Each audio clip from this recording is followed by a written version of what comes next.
Friends, English plays a very important role in our life.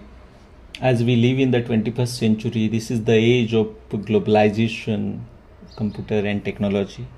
And we cannot deny the importance of English language in our life.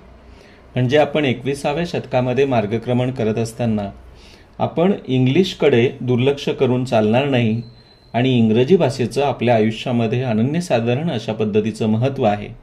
तर या सत्रामध्ये आपण पाहणार आहोत की 21 daily use English sentences म्हणजेच दररोज बोलली जाणारी 21 इंग्रजी वाक्य की जी आपल्या दररोजच्या जीवनातला एक अविभाज्य भाग बनलेली आहेत.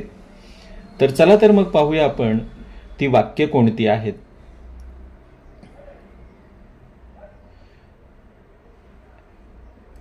आता आपण दररोज म्हणतो की आत या. तर आत याला कम इन असा इंग्रजी त्याला प्रतिशब्द आहेत. आत या तर ते आपण कसं म्हणायचे, कम इन. त्यानंतर हे घ्या, हे घ्यासाठी आपण इंग्लिशमध्ये म्हणू शकतो की टेक इट.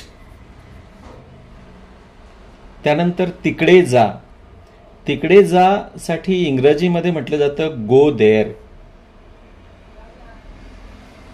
त्यानंतर बसा यासाठी बी सीटेड किंवा सिट डाऊन किंवा कृपया बसा असेल तर प्लीज सिट डाऊन किंवा प्लीज बी सीटेड अशा पद्धतीने आपण म्हणतो.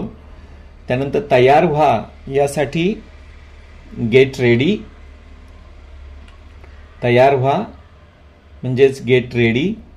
आता पुस्तक काढा यासाठी शब्द टेक आउट द बुक. पुस्तक काढा यासाठी आपण म्हणतो टेक आउट द बुक. पुस्तक उघडा यासाठी आपण म्हणतो की ओपन द बुक. त्यानंतर पुढची वाक्य आहेत मोठ्याने वाचा. मोठ्याने वाचा यासाठी आपण म्हणतो रीड लाऊडली. खिडकी बंद करा, क्लोज द विंडो. आता याच्यामध्ये आपल्याला कृपया खिडकी बंद करा म्हणजे आपण जेव्हा रिक्वेस्ट करतो त्यावेळेस त्याला त्याच्या अगोदर आपल्याला प्लीज ऍड केलं तर ते बोलणं आपलं जे आहे ते अधिक पोलाईट होतं. जसं की कृपया खिडकी बंद करा असं म्हणायचं असेल तर प्लीज क्लोज द विंडो. मोठ्याने वाचा असं जर म्हणायचं असेल तर प्लीज रीड लाऊडली. अशा पद्धतीने आपण ते म्हणू शकतो. त्यानंतर खिडकी उघडा. खिडकी उघडासाठी ओपन द विंडो आणि जर रिक्वेस्ट करायची असेल तर कृपया खिडकी उघडा असं पण म्हणतो आणि मग त्याचं भाषांतर होईल प्लीज ओपन द विंडो. आता दरवाजाची कडी लावा म्हणजे लॅच द डोअर. चावी द्या, गिव्ह द की. परत या, कम बॅक. मला विचारा तर त्यासाठी आस्क मी. आता याच्यामध्ये पुन्हा पोलाइटली आपल्याला विचारलं कृपया मला विचारा म्हणजे प्लीज आस्क मी. त्याला विचारा तर त्याचं होईल आस्क हिम म्हणजे मला साठी आपण मी वापरतो आणि त्याला साठी हिम वापरतो. हे इथं लक्षात घेण्यासारखं आहे. उठा. उठासाठी आपण गेटअप म्हणतो. त्याला बोलवा म्हणजे कॉल देम. आता जर आपल्याला शांत बसा असं म्हणायचं असेल तर कीप क्वाइट.